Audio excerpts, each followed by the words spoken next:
Welcome to the Geekcentric podcast, and welcome to our spoiler-free review for Wednesday. I act as if I don't care if people dislike me, but deep down, I actually enjoy it.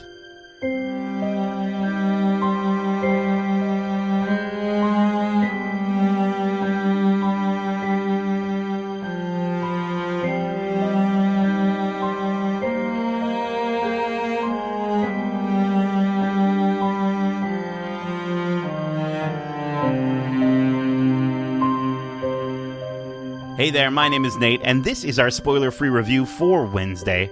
Special thanks, as always, to our friends at Netflix Canada for giving us the opportunity to watch this series early for review. If you're joining us for the first time, we are Geekcentric, a podcast focusing on the world of movies, TV shows, games, toys, and collectibles, and all things geek-centric. Now, joining me for this academic exploration on everything badass and apathetic, he's creepy and he's kooky. He's mysterious and spooky. He's altogether ooky. He's Justin, the jovial lycanthrope, Lawrence. How you doing, Justin? I'm doing good. I think you got all the important lyrical parts of the theme song in that name. So I think so. I tried. Bravo. I tried real bravo. hard. Thank you. Yeah. Thank you, Justin. It's been a while since you've been on anything with the podcast. You've been gone for what feels like an entire semester. How are you doing, man? I'm doing well. Things are going great. I am a father now. Have been for the last month. We welcomed our baby girl into the world. And yeah, I've just been being a dad for the last month and just focusing on that and running things behind the scenes. That's for sure. You guys have been killing it. But yeah, it has been a while since I've been on a review. And this show, I was definitely interested in it. And yeah, it was a fun little surprise. It's a good one. It's a good one. We're going to talk about it. Now, I called you a lycanthrope, and of course, yes, we do see those as just one of the groups of outcasts attending Nevermore Academy in this show. But Justin, if you could pick a group of outcasts that you feel you align with most, what would you pick? Ooh, that's a good question. Okay, so you got your lycanthropes. Yeah, you got gorgons, you got sirens, you got vampires. Okay, right? Yeah, it's hard to say. I don't really know where I'd fit. I don't know if I would be an outcast. You're that much of an outcast? I'd be that much of an outcast. I honestly believe that I would be. I don't know. I'd probably be like Eugene. Okay. Whatever Eugene is. Whatever Eugene is. Yeah, exactly. He's a magical beekeeping nerd of a kid. Yeah. I kind of pegged you as a Gorgon because we see, I can't remember his name, but we see one of the Gorgons featured in the show, and he's constantly wearing a beanie to cover up his snakes. Oh, yeah. So I feel like maybe you've been known to rock a beanie from time to time. I think maybe you might be a Gorgon. I live in Canada, of course, man. Duh. That's it. You gotta wear a beanie in Canada to cover maybe up on appeal, maybe on looks, sure. Yeah. But I think I'd still connect with Eugene more. A little bit more than okay. anyone else, yeah. All right, I love it. For me, I think I'd want to be a siren, not because I could manipulate people. I mean, if we're being honest, I'm usually probably the one being manipulated. But oh yeah, but just for the ability to be a part of Nevermore Academy's choir. I like my voice quite a bit, so I think I could fall into that category. And then, for sure. Imagine how many more listeners we could get. I know. I've never known anyone who loves their voice more than yourself. That's true. But I could see you being on the Sirens as well. Yeah. You have a very distinct voice, a very booming voice, and I think a voice that people do listen to. There we go. If you're listening to this podcast, you are currently You're under my sweet spell, my voice. I've got you under our. Yes, exactly. I'm gonna tell you to watch every single podcast, YouTube video, like the shills that we are. Yeah, absolutely. All right. Well, before we enroll and are assigned homeroom, let me get you the synopsis for this show. This series is a sleuthing, supernaturally infused mystery charting Wednesday Addams' years as a student at Nevermore Academy, where she attempts to master her emerging psychic ability, thwart a monstrous killing spree that has terrorized the local town, and solve the murder mystery that embroiled her parents 25 years ago, all while navigating her new and very tangled relationships at Nevermore.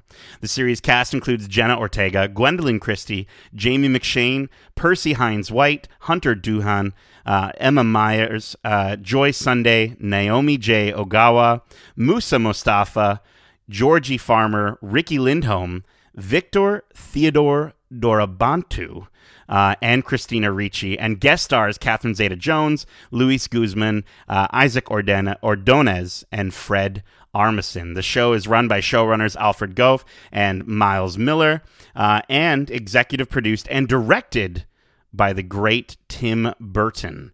All 8 episodes are out now on Netflix. If you're listening to this on the day of its release, which just so happens to be a Wednesday. Look at that. Yeah. There's the marketing team. We did. There you go. Justin, I think, Wednesday, she'd never approve of this, but I think we should start with positives. So let's talk about what they got right with this series. Right off the bat, we just have to give huge flowers to Fiona Weir for casting Jenna Ortega as Wednesday Addams in this show, because she is absolutely murdering it in this role. She is such a badass. Like, she's obviously killer. Oh, she's a killer. She's definitely killer actress. Killer actress. She's fantastic. And obviously Christina Ricci, who's in the show as well, she'll always be her version of Wednesday Addams. But this casting, to me, it's as perfect as like Hugh Jackman Wolverine, Johnny Depp Jack Sparrow. Like, Jenna Ortega is Wednesday Addams, and she so flawlessly just absolutely delivers. And I loved her in this role. I think she's phenomenal. Yeah, she is the strength of this show. She's the reason to check this show out, if anything. And yes, her casting is the equivalent to a Hugh Jackman as Wolverine, or Patrick Stewart as Charles Xavier.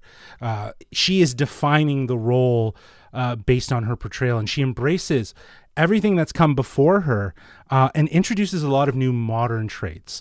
I think she really does find the way to balance between the overly creepy, the sarcastic comedy, and again, she's using all of that to define the character. And she has mad skills as a fighter, which was an interesting introduction. And the fact that she actually learned how to play the cello, good on her, because that's a hard instrument to learn. So again, I think she's a force to be reckoned with in the acting world. She's up and coming. This is one of the reasons why the show is so successful, is because of her. It is Jenna Ortega. She is the strength of it. So much talent. She's only 20 years old. I'm blown away. I love how the character, though, of Wednesday in this series, I love how capable she is. Like you were saying with the sword fighting, like, she doesn't do anything half-assed. She only sees any reason of doing anything if she knows she can be incredible at it. And she doesn't waste any time. And for the most part, throughout the series, they never have her go against her character, which you'd think, given like the type of character Wednesday Addams is, that it could get stale throughout like an 8-episode arc. No, but they managed to keep her from dropping, sort of the apathetic, cold-hearted, manipulating Wednesday throughout the entire series. And they find a way to still give us character growth that's rewarding within. And I think they're so smart in the way that they sort of pace the character growth as well, to the point where you're just kind of consistently waiting to see, how is she, when is she going to break? Does she ever break? And for the most part, she stays true to the Wednesday Addams character the entire time. Yeah, she's on point. The small character moments of her evolution, the experience of being at Nevermore, you see how it manifests itself over the course of those 8 episodes. And I think that is a gratifying payoff. It's not so far from her character that she's like a totally new Wednesday. It's the idea that opening yourself up, being vulnerable, trusting others, these are all key morals or values or lessons that can be learned from this series. And I think that's incredibly smart given the target audience that I think they're going for. But yeah, as people watch her growth and development over the course of this season, they'll feel like they're growing with her. Absolutely. I love how she's not there to make friends, though, like throughout pretty much the entire time. And she manipulates her friends, even if it means putting them in danger. And I love that even when she's doing something that doesn't seem like something she'd do, like complimenting someone, she does it in a way that it's just like barely a compliment. Like it fits her character so well. The way they wrote her, kudos to the writers on for her dialogue, just because they were absolutely phenomenal. But speaking of characters, I also, I did enjoy the rest of the Addams family, even though we do only see them for like a short period of time. I think they were all done pretty well. I think the highlight from the remainder of the Addams family, probably for me, would be Catherine Zeta-Jones as Morticia. I thought she was great, and I liked that we got to see a little bit more of a mother-daughter relationship between her and Wednesday, more than we ever have before. Of course, I think that was essential for this series. But I also I agree with you. I love the casting that they picked for the Addams family. I'd love to see more of them if they decide to do a season 2 and not cancel this after the first season. Please, Netflix. Yeah, exactly. But I think they all played their part. The side characters, the colorful students, were also very, very interesting. I loved her roommate, Enid. She was awesome. I think she was the exact opposition to Wednesday in every way that felt perfect, even right down to the idea of her love for color. Yeah. Even just to see how their relationship moves Wednesday through this series. Like, that was an anchor. Do you know what I mean? Like, it felt really rewarding to see them where they started and where they end up at the end of it. So I really loved that part of it. Absolutely. She was giving very much like Glinda the Good Witch vibes. And I think this Luna whole Lovegood. show...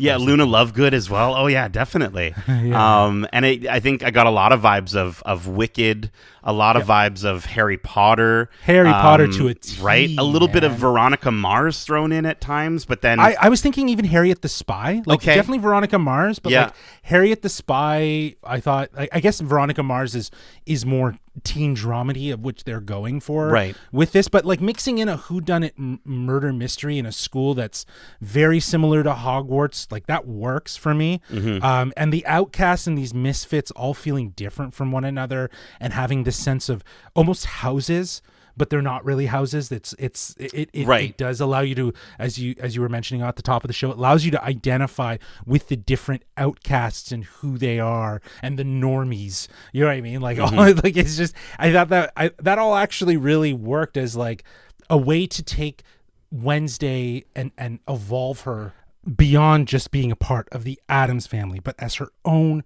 character in a new world that is attached to the Addams family. It proves itself to be a worthy adaptation and a worthy method of trying to tell a new story with the character that's already in place, because that character is spot on to the Wednesday Addams that you would know and love. And you take all those vibes and you cover it with just Tim Burton-esque charm and darkness that you'd expect from him. I think he's a master at this point with this sort of style. Yeah, his gothic aesthetic really shines here, but it's not just that. It's the combination of him and Danny Elfman's theatrical emotive themes. The combination of those two really create that gothic tone that you know and love from the Addams family. Now, Burton only directed the first 4 episodes, but the groundwork that he laid was continued beautifully into, the final 4 episodes of the season. So I think it really did establish the tone, the vibe, the look, right down to like the musical cues. Well, and a lot of the score was done by a gentleman named Chris Bacon, which I thought was a great name, Chris Bacon. I hope his middle name starts with a P.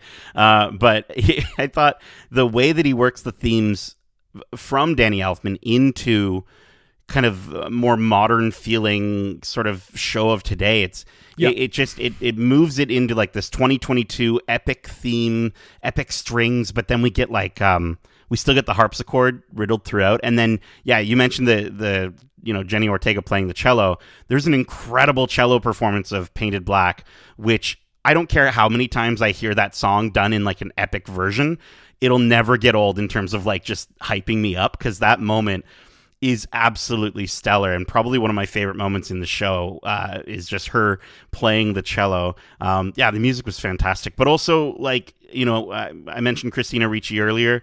I thought Christina Ricci and Gwendolyn Christie are great in the show as well. I think Christina Ricci is so opposite her original Wednesday Addams character in this, which is great because it allowed her to still stay involved with the show, but she didn't. At no point in time did she take away or distract from Jenny Ortega's Wednesday, and I think it was a really good passing of the torch moment. 100%. Her character is a mentor, and she's actually a mentor to Jenna Ortega. So it's like it feels very fitting to have Christina Ricci involved in this in the capacity that she is. It's kind of tongue in cheek in that sense. I was actually pleasantly surprised by Gwendolyn Christie. I outside of Game of Thrones and Star Wars, seeing her, even though it was very short as Phasma, I don't know if I've always loved her roles. Like I don't think she was great in Sandman. In Sandman, no. I think, I would, unless she was just really underutilized for other reasons. But here I really enjoyed her. She definitely delivers a very whitey-tighty headmaster sort of demeanor that is very fitting. She's a Dumbledore in her own right. You know what I mean? Like she sort of has. She's that. as tall as Dumbledore. Holy crap, dude! I didn't realize how tall she as was. Hagrid, man. She's huge, massive. Yeah. So big lady. I think she was perfect. She had that stature. She had that demeanor to her. It was intense, but it also had a regal seriousness. Yeah, she did a great job. I want to shout out Victor Theodore Dorobantu as Thing. I thought the way that they utilized Thing in this show was great. It was awesome. It was so like I never thought that I could care so much for a hand. And so apparently I was watching an interview with Jenna Ortega before we started recording, and she was saying that he was this like magician apparently that they brought on set. Like he's actually a magician in real life, and so that's why he does all the wrist movements and hand movements and stuff. And they brought him in like a full blue suit, and then he just had like a little wrist stump on his wrist, and sometimes they would act along with him. And I was like, that's so dope, because I think like and I think it also speaks to the effects on this show. Like there's a lot of times where I think the effects they can take you out of it. And I think even in this show, there are still some moments that do kind of feel a little PS3 graphics at times. But I will say, for Thing, they nailed it, and they had to because he's a main character, because he's a character that we're seeing really consistently, pretty much in every single episode for sometimes even larger portions of time. They had to get that right, and I think they absolutely nailed it. Yeah, he was a character in his own right as just a hand. I loved how they leveraged him as the sidekick, and they used him throughout the season. And yeah, you have an emotional connection to him, and I love that they actually were able to do that. This is what a series can afford, though, right? There's more time with these characters, more a sense of appreciation, as from even the interviews that we've done with people that talk about the difference between doing movies and series. It does allow you more time and these connections to be established through what we're watching. It's going the distance, right? That's what I loved about this series overall, though, that really works, is that you're still able to care about these characters based on knowing who they were. And it's not so much just about them. It's not about the Addams family anymore. No. It's about the characters of the Addams family. And I like that. Yeah, they expand the world. And I think that's kind of the nicest part about this being, not necessarily a sequel. It's not really a reboot directly of, as you were saying, the Addams family. They can play with expanding this world that Wednesday is in. They can create Nevermore, and I love the school setting. I think it gives them so much room to play going forward and introducing us to this Academy of Outcasts. It's Harry Potter, though, right? Like it's sure, but it doesn't. It's not so strict, and it also isn't. It's not really established. Like, it is establishing itself throughout our introduction in this first season. So it's great because even though it's establishing its own rules, it can still break them or do, it doesn't have to like be so strict all the time. It can be a little more playful. They can bring in characters where you're like, wait, they can do that? Like, I didn't know they had that ability, the first 5 times that we've seen them. And then this 6th time we see them, they somehow got this ability or capability. And it doesn't take me out of it. I think we see these magical outcomes that they don't feel too convenient for the plot. you're just kind of like, oh, well, I'm still being introduced to this world. So it allows us to kind of be okay when they sort of say, well, now all of a sudden the character can do this. And I usually I find that to be kind of annoying from a plot and sort of narrative standpoint. I felt like it really worked. So you're saying that the show doesn't necessarily have a sense of plot armor. Correct. I felt that way, at least. Okay. Right? Because as you said, like it's not like we're like, this is the world of the Addams Family that we, with whatever we had before. They've got some great callbacks to that, and I think, in the themes and they've used some callbacks even from a narrative standpoint that are excellently done. But I didn't at any point in time feel like, oh, you're breaking what was before. You're just kind of creating something new. And I think that's part of the magic of how they can sort of apply their own style to this version of the characters. And I think setting it up in a school environment that, again, I'll just reference it, feels like Hogwarts. It works because, like you said, you can have liberties with it. It's not as rigid and classic as Hogwarts. It's obviously more modern private school, but it still has that sort of magic whimsy to it that is similar to it. A little bit darker, a little bit on the spooky side. And, I think that's perfect for a teen dramedy, which I think is 100% this target audience. And I think this works in the list of Netflix content that it might be targeted to teen dramedy. This is probably one of the good ones. One of the best ones, if not the best one, from their pool. Because I know you watched Sabrina. I did not touch that. I watched the first 2 episodes of Chilling Adventures, and I dropped out pretty quick.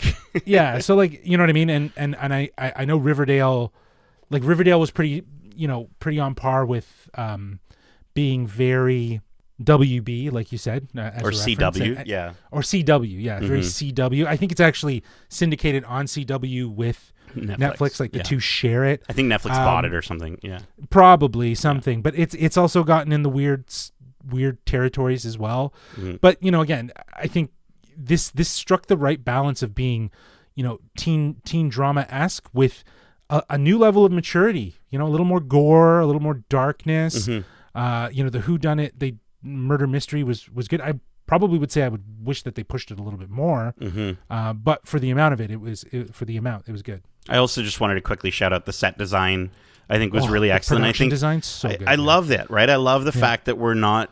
They could have easily Tim Burton done too. I think they could have easily done the green screen everything, the volume everything, if you will, but they don't. I feel like they did a really good job, and I think the fall weather, the very blue tones, the lighting was always great, even in the darkest scenes. Like there are so many shows that fall into those traps of the show just looking visibly too dark and you can't see what's going on. And I think they did a great job of sort of just being like, no, we're going to put a candelabra here. We're going to put a torch here so that we can still light our characters lighting. Properly. And that's what you want from a show like this is something that feels authentic and rich with a tactile feel. And I think that's very Tim Burton. I think that helps with the approach. You can use CGI in certain aspects, but for the most part, it needs to feel real. And the school felt very real. It had a Hogwarts vibe to it that had its own personality and character to it that was unique to the school. Absolutely. Justin, I'm wondering, are you ready to channel your inner Wednesday and intricately point out the flaws that we noticed in this show? Yeah, considering we just spent the last 25 minutes talking about how much we loved about how we liked it. Negatively, I think there's only a couple things. Again, as I alluded to, I think they could have pushed it a little bit more with going with the darkness and the gore. I think sometimes they played it safe, and maybe that is just to get a feel of the audience, of the range of audience. I think they can show a little bit more gore and thing, and a little more of that horror, but tastefully. At the same time, I know Tim Burton is definitely not one to shy away from those things, but also wants to do it in a manner that isn't like shock and awe. It's more about the sort of theatricality and the sort of dramatization of it and whatnot. So, and in regards to the overall whodunit mystery, I don't know about you, but I figured it out pretty quick what was going on and dissected it. And I think that was the only problem that I really had. I think by a certain point when all the cards are sort of on the table, and I think this is probably more so just over the halfway mark, I figured it out. I was like, okay, I think I know what's going on. And yeah, it was down to a T exactly what I thought. So Wow. I was both impressed with myself, but also disappointed that it was that obvious that early on. So I think that there could have been a little bit more in terms of orchestrating the mystery around this whole thing. Well, maybe I'm just not good at solving these mysteries, because I actually found that I didn't quite figure it out up until near the end. I think maybe the sixth episode is where I started to sort of be like, oh, okay, now I see what they're doing. There were some things that I sort of figured out ahead of time, but I think the show does a good enough job at sort of still throwing you off. I will say, for me, and this is no fault of the two sort of, I guess, male leads who play Tyler and Xavier, but they were just not terribly believable in this love triangle that they set up for Wednesday. I couldn't. They were weak, but I also couldn't buy them falling head over heels so quickly. Like, in the very first episode is when they establish this love triangle, like, solidly. And it's one of those teen YA, like, young adult things that they just had to include in the show. And I don't think that aspect of the show was needed. I understand that that's the audience that they're going for. I totally get that. But give that audience something more refreshing. Like, I think the series is so refreshing in its style and the story that it's trying to tell and the characters in the world. But then you still have to put in this love triangle. And I think even Wednesday Addams doesn't want to be a part of it. You know what I mean? Throughout the show. And I that was great, but I just didn't think it needed this love triangle. No. I love your point about Wednesday not wanting to be a part of it, because for me, that's very obvious. She doesn't want to be a part of this love triangle, and I'm more interested with her relationship with everyone else. Yeah, all the other kids and all the other outcasts that are at this school. And as I was mentioning before, I really liked seeing her friendship and bond with Enid grow. So yeah, I totally agree with you. I don't think this needed that love triangle, and the fact that, as you pointed out, Wednesday almost rejects it is kind of fitting. For sure. But then, so don't do it. Because for me, what bothered me the most was that it, as you were saying, it takes away from more interesting storylines. Like, they kind of pushed back the I think Bianca, Sunday Joy. Yeah, she was great. Was fantastic. And I think they could have... I wish there was more of her. Exactly. I wanted more of her, but then instead we get these, like, white bread dudes just kind of coming in and just being kind of boring. And then there's also a character that's the mayor's son for the town, and like, his story, like, comes in and then he just kind of falls off. And I don't know, that was the one thing as well too, is that, like, maybe there was too many people, maybe there was too much that they were kind of trying to throw in, that some things just kind of fell off. But at the same time, I was very interested in the relationship she was establishing with the students at the school. If anything, that is where your season 2 is coming. Right. Do you know what I mean? I hope if there's so. a season 2, like, that's the reason why. I hope so. Like, I just honestly, like, it's just more refreshing if we just have characters that can be friends for once. We don't need them all. There's no romantic imposition or any sort of insinuation of that. It's a sort of platonic sort of thing, right? Yeah. Because I think Bianca, learning to get to see what drives her to have to be the queen bee of the school was intriguing. And then it kind of they just float right over it. And even with someone like Gwendolyn Christie's character, like, getting to learn more of her story. And I think they could have spent a little more time of it. I think the balance for me was off, both for the time spent with some of those characters, and also, I will say, while I do really appreciate a 45-minute runtime for every episode, I don't know if it needed to be 45 minutes long for every single episode. Don't get me wrong, we get a good amount of story, but then we also do get a decent amount of fluff throughout. And I think they could have either cut this down to 6 episodes, or even, given it maybe variable runtimes based on what the story actually needed. Because there were some episodes where I was kind of like, there were some episodes I didn't want to end, and then there were a few episodes where I just kind of was like looking at my watch, just kind of being like, okay, I think we binged this series all the way through to hit the review embargo here. I would suggest, if you're listening to this prior to going in, watch 1 or 2 episodes a week. Pretend it's a syndicated, like, a weekly show. Like watch it week to week. I think it'll feel better paced, because some of these episodes are are jam-packed in good ways, and then at times they felt a little overstuffed in bad ways.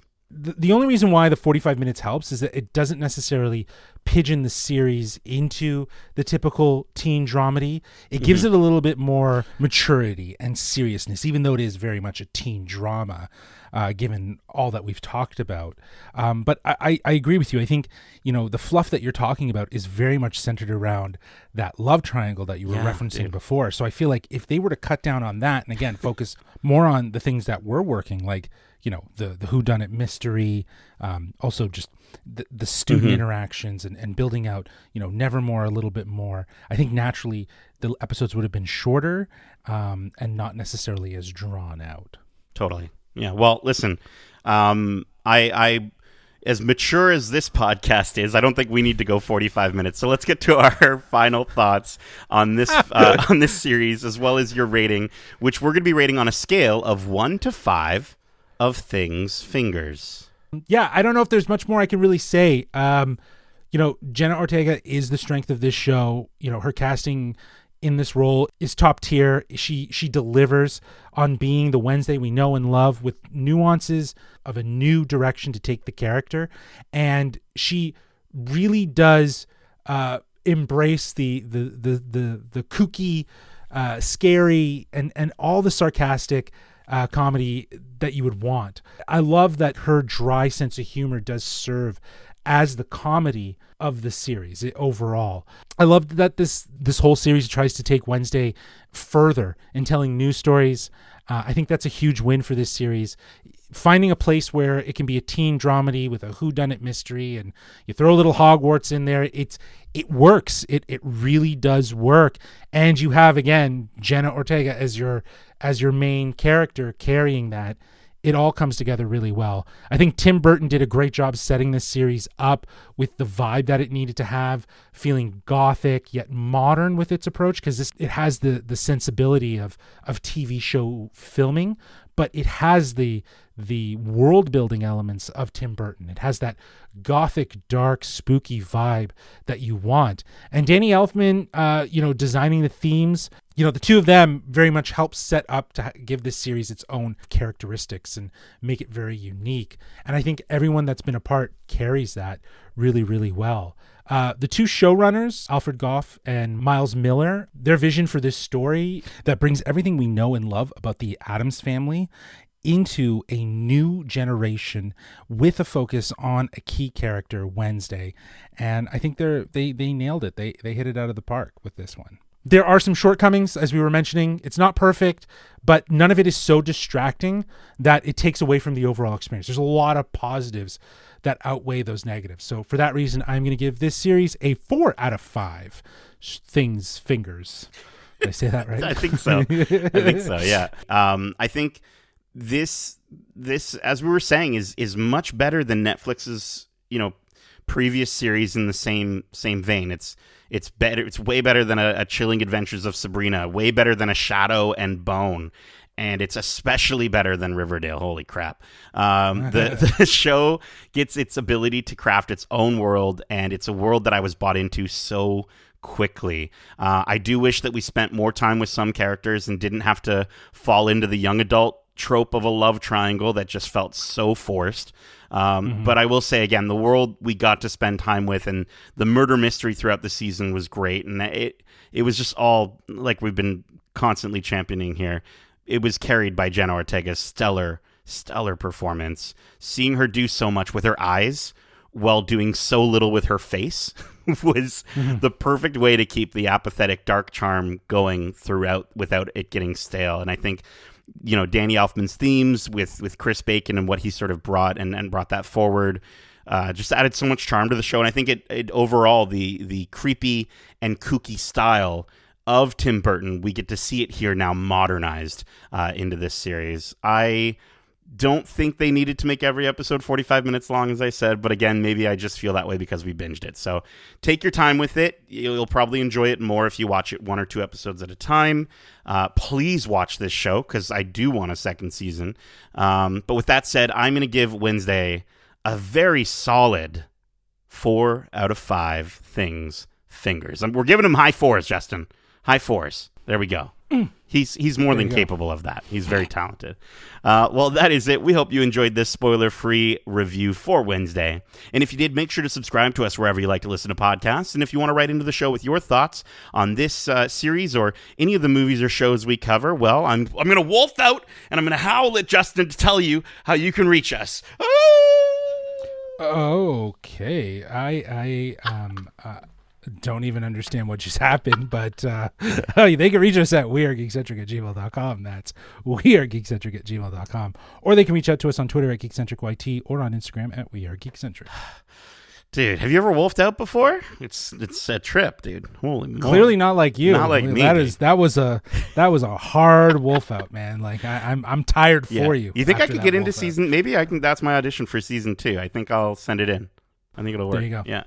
Keep in mind, we also have a ton of other episodes covering the latest and greatest movies and shows out now, like our recent spoiler-free reviews for Glass Onion, a Knives Out mystery. Speaking of mysteries, we also have a spoiler-free review out for Disney's Strange World, Slumberland on Netflix, The Santa Clauses, episodes 1 and 2, Mickey, the Story of a Mouse, Black Panther, Wakanda Forever, Mythic Quest Season 3, and Zootopia Plus. And we also have a ton of interviews, like our most recent interview with the cast and crew of Disney's Zootopia Plus. And real soon, you're going to see even more great interviews of maybe the holiday special variety, or maybe the magical adventurous variety, maybe. So go ahead and cast a spell over to youtube.com/geekcentric to watch those interviews, or just listen to them here on your podcast service of choice. It's completely up to you. I'm totally apathetic to your decision, just like Wednesday Addams. Justin, thank you so much for joining me for this delightfully wicked and macabre review. And as we say, love ya. Peace.